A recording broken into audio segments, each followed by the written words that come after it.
Bismillahirrahmanirrahim. Assalamualaikum warahmatullahi wabarakatuh. Alhamdulillahirabbil alamin.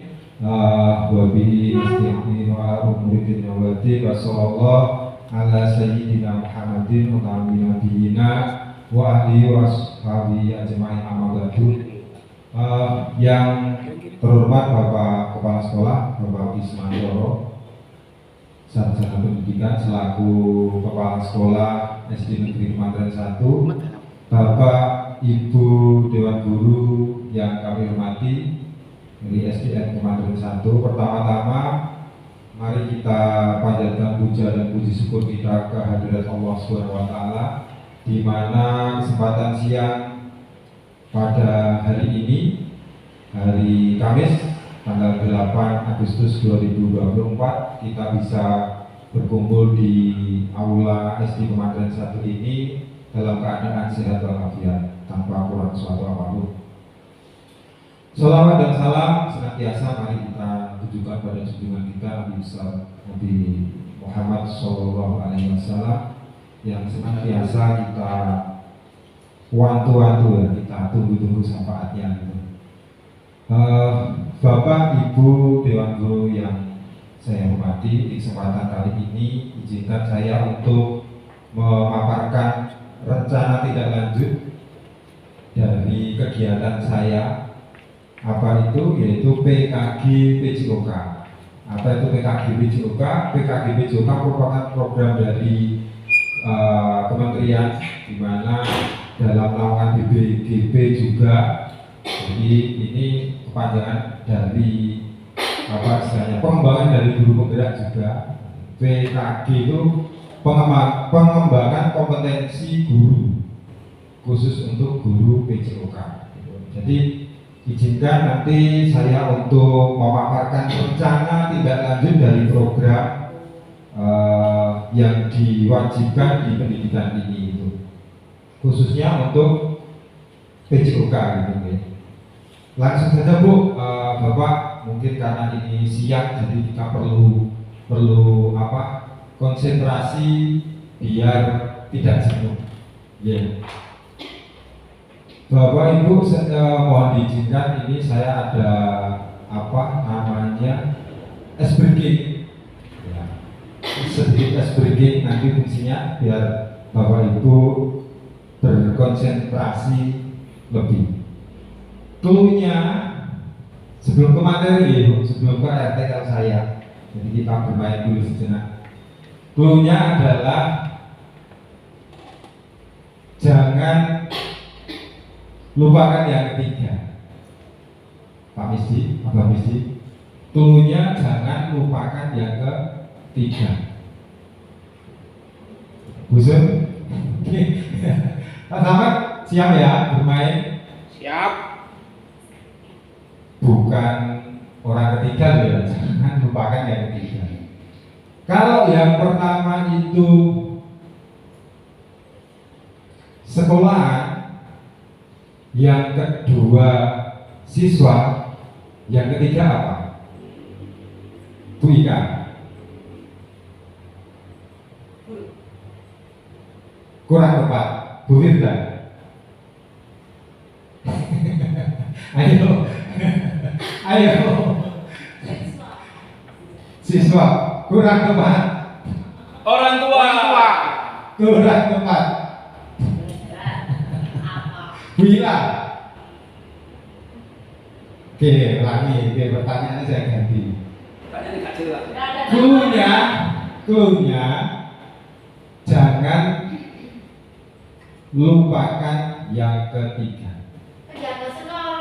Oke, maksud kurang tepat. Kalau yang pertama itu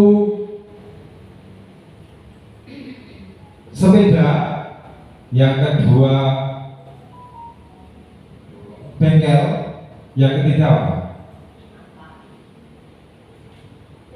Busuk. Kurang tepat. Ini kasih contoh ya. Perlu ditingkatkan konsentrasinya. Cluenya jangan lupakan yang ketiga. Punya. Clue itu kata kunci. Nah, pun paham. Coba sekarang. Yang pertama kotak nasi. Kotak Nasi. nasi. Ya wes, ayo. Yang kedua Air. kuah. Kuah. Yang ketiga Sendok. Makan. apa ya? Iya.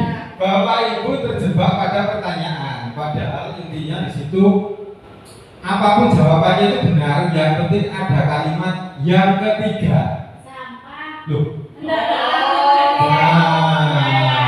Paham ya?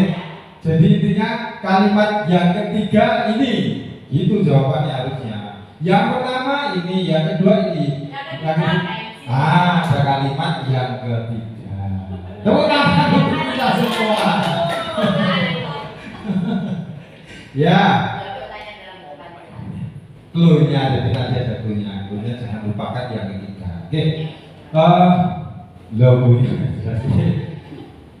Abangnya mohon izin untuk menyampaikan program ini. Langsung tak tindak pasien ke kecamatan. Oke, Bapak Ibu, ini RT kalau saya rencana tindak lanjut dari program PKG PJOK.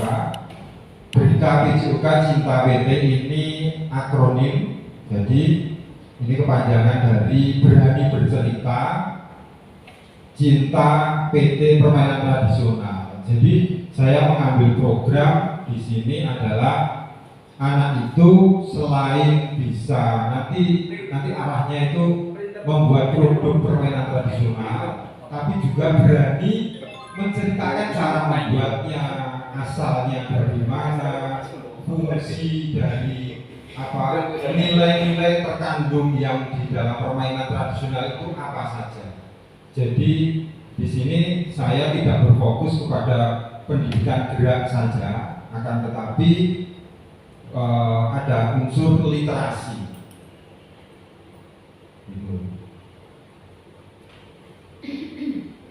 Lanjut. Nah, ya ini Bu. Jadi ada sasarannya sama Bapak Ibu. Terus yang kedua, yang latar belakangi saya dalam mengadakan program ini karena ada beberapa hal. Jadi antaranya perkembangan zaman yang seakan-akan permainan tradisional ini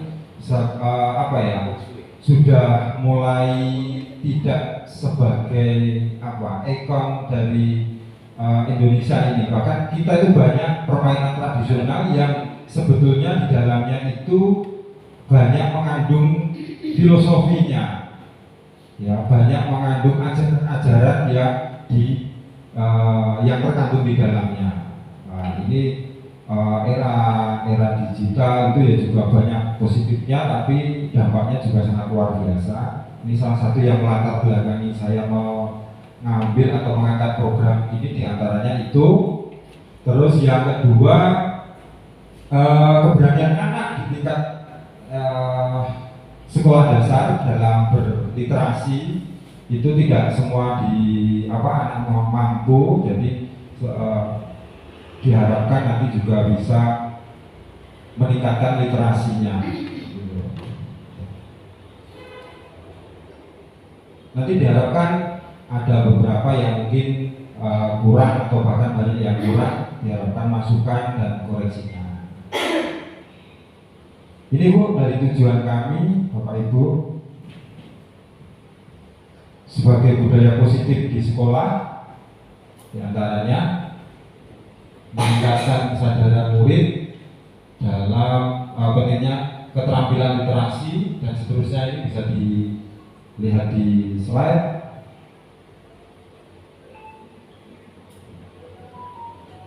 Yang berikutnya adalah capaian dan langkah-langkah yang diharapkan. Capaian dan langkah-langkah diharapkan.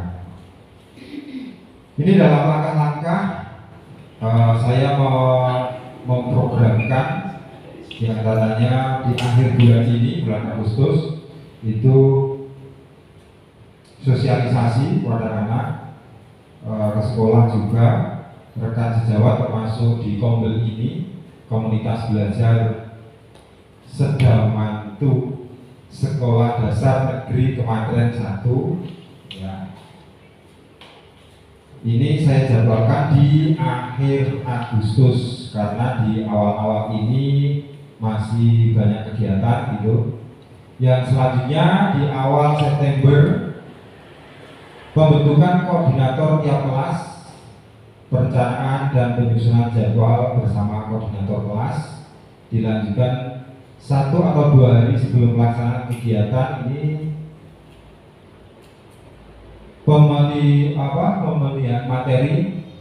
pemilihan materi oleh murid di pertengahan Oktober.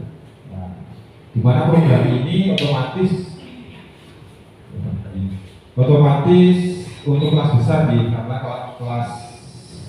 kelas kecil nanti dipastikan dalam pembuatan alat itu nanti kurang maksimal. Jadi sasarannya tadi selain literasi juga keterampilan dalam membuat alatnya. Yang ketiga adalah keterampilan untuk melakukan atau menggunakan alat tersebut. Bapak Ibu, ini dari struktur program dan mitra program saya di sini.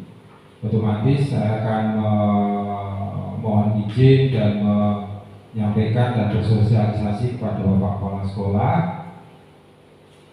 dan saya sendiri sebagai koordinator ya. Di sini ada guru kelas 4, kelas 5 dan kelas 6 yang nanti otomatis untuk berkolaborasi atau bekerja sama itu.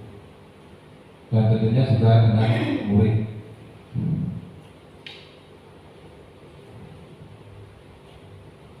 Apa perlu SBG lagi, Bapak Ibu? Serius saja ya. Terima kasih, saya lanjutkan. Ini berkaitan dengan struktur program dan mitra mengenai ruang, waktu, dan mitra tadi sudah kurang lebihnya. Terus kapasitas sumber daya sekolah. Nah, RTL ini rencana tindak lanjut ini memang diwajibkan asset based thinking ya. Jadi istilahnya kita menggali aset-aset atau potensi yang ada di sekolah. Di sini ada modal fisik ya dan lainnya, modal manusia dan seterusnya. Sebelum saya lanjutkan, barangkali ada pertanyaan dari monggo juga. Terima kasih atas kesempatan yang diberikan kepada saya. Ini ada beberapa pertanyaan, Pak. Yang pertama, ini setelah jangan tadi menunjukkan slide yang di awal itu ada yang literasi. Ya. Terus Itu tadi yang kedua, slide kedua ini.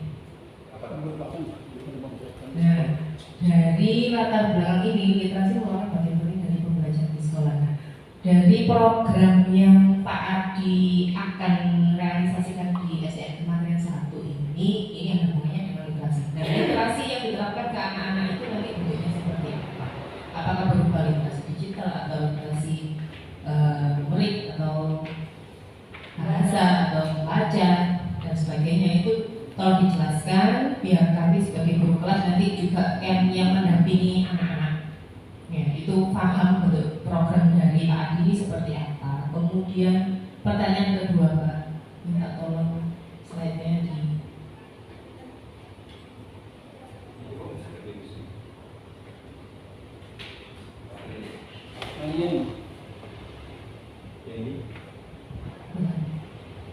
lanjut.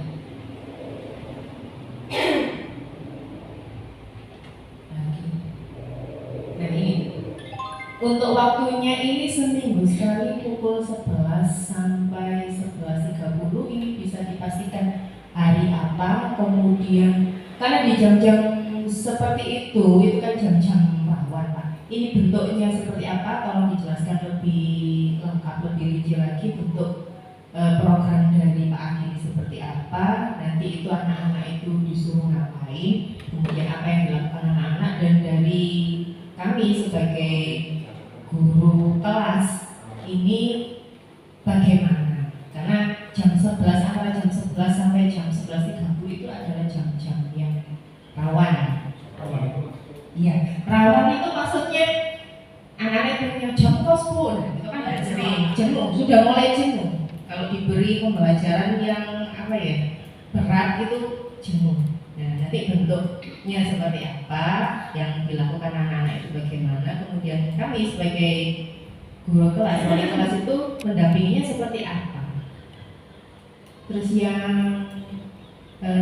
ketiga, kan saya juga butuh kejelasan Pak, supaya tidak bingung kami mendampingi anak-anak nanti. Kenapa tidak dilakukan ke semua siswa mulai dari kelas 1 sampai dengan kelas 6? Karena dari tidak hanya kelas tinggi saja, 4, 5, 6 saja yang butuh untuk literasinya, dari kelas 1, 2, 3 kan juga membutuhkan itu. Gitu. Terima kasih. Assalamualaikum warahmatullahi wabarakatuh. Terima kasih Bu Ika atas pertanyaannya. Mungkin ada pertanyaan lagi? Oh, jawab dulu. Jawab dulu. Maksudnya banyak pertanyaannya kan lupa jawabnya. Ya, oke Bu. Yang pertama adalah kenapa bentuk literasinya? Ya, bentuk literasi itu memang ada membaca dan menulis tentu saja. Digital, finansial. Nah, ini literasinya arahnya mungkin membaca dan menulis ya, menceritakan. Jadi anak-anak ini saya pinginnya program ini adalah satu, mengenal berbagai macam permainan tradisional. Setelah mengenal, anak-anak itu tahu cara bermainnya, filosofi apa yang terkandung di dalamnya. Seperti mungkin sebetulnya jublak-jublak suweng ngiting keleter mambu ketundung gudel, itu ada nilai ajaran di dalamnya. Terus apalagi gobak sodor itu sebetulnya kan kata lain dari go back, apa ya, artinya itu kita itu akan pergi dan akan kembali kepada Tuhan yang Maha Esa. Sebetulnya kalau kita buka dulu sejarahnya itu. Lah anak-anak kan nggak tahu Bu Ika, yo main-main saja, sekedar. Lah harapan saya dengan program ini selain menghidupkan dari permainan tradisional, kandungan-kandungan nilai-nilai yang ada di dalam itu bisa terpatri, muncul lagi ke anak-anak itu. Banyak sebetulnya. Terus apalagi yang itu diantaranya saya banyak sebetulnya. Itu berarti itu termasuk kategori literasi apa? Membaca. Ya, itu. Prosedurnya maksudnya prosedur? Prosedurnya itu maksudnya ini, apakah gurunya itu yang bercerita terlebih dahulu atau anak-anak sendiri? Penugasan Bu. Jadi anak-anak mencari sendiri. Kenapa? Ini berkaitan dengan pertanyaan yang kedua. Kenapa kok tidak kelas kecil? Soalnya kemampuan untuk mencari dan lain sebagainya pasti kita juga pasti tahu kan. Kelas kecil kan perlu bimbingan ekstra. Kalau kelas 4, 5, 6 harapannya walaupun masih perlu bimbingan yang sama, tapi kan harapannya sudah bisa mandiri. Terus berkaitan dengan penugasan pembuatan alat juga.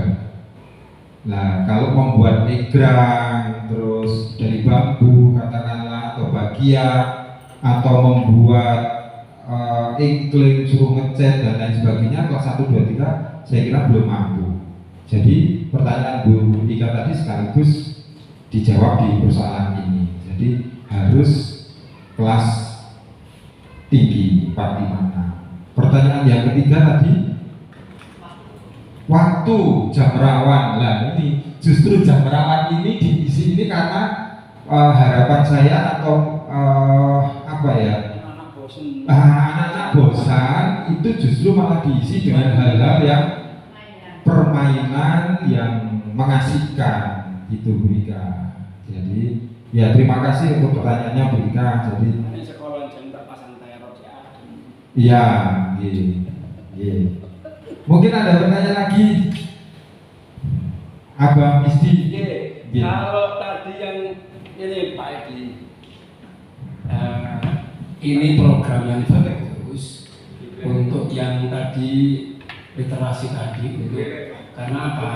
Selama ini anak-anak hanya bisa bermain, senang, tapi filosofinya banyak nggak tahu. Ini perlu penjelasan. Terus yang kedua, kenapa kok harus yang kelas besar tadi sudah sampaikan alasannya, tetapi anak yang kecil, kelas kecil itu 1, 2, 3 itu juga butuh bermain karena anak usia-usia segitu itu malah tambah senang bermain daripada pelajaran. Sehingga saya sarankan, oke lah, dicarikan solusi bagaimana agar anak yang kelas 1 sampai kelas 3 itu bisa mengikuti, walaupun hanya sekedar beberapa hal yang terkait dengan tidak pakai membuat, tapi hanya diajak bermain dan ditunjukkan filosofinya. Oh begitu. Terima kasih Pak Adi. Matur nuwun Abah Misdi atas saran dan masukannya. Jangan kelas besar saja, betul ya. Insya Allah nanti kalau ini memang sudah berjalan dan komunitas belajar sekolah ini KPS SD Negeri Kemandirian 1 ini bisa menerima, kita semua bisa berkolaborasi, proyek yang awal bisa berjalan, insya Allah nanti kelas fase A dan B kita coba itu. Terima kasih Abah Misi atas masukannya. Mungkin ada lagi Bapak Ibu? Lanjut. Struktur sudah nih, kapasitas sumber daya sekolah tadi sudah, jadi kita aset sekolah yang kita miliki saya maksimalkan, baik itu ruang, panggung, Mbah Beji, jaringan internet yang ada, smart TV dan lain sebagainya, termasuk media sosial seperti YouTube dan lain sebagainya. Sedangkan penggunaan sumber daya yang ada, murid dapat melihat tempat yang akan mereka gunakan untuk melakukan kegiatan dan lain sebagainya ini. Lanjut ya. 8. Rencana evaluasi. Jadi setelah berjalannya program nanti, insya Allah juga ini ada program evaluasinya. Bukan hanya sekedar program berjalan, tapi ada target, tujuan, dan evaluasi. Tentunya evaluasi ini sangat berguna dalam kemajuan program ya, karena mengetahui kendala-kendalanya apa dan bagaimana solusinya. Di antaranya ini ada evaluasi akhir kegiatan, evaluasi bulanan, dan umpan balik dari murid tentunya yang sangat diharapkan untuk perbaikan program. Bisa saya lanjutkan untuk slide selanjutnya. Kemungkinan tantangan.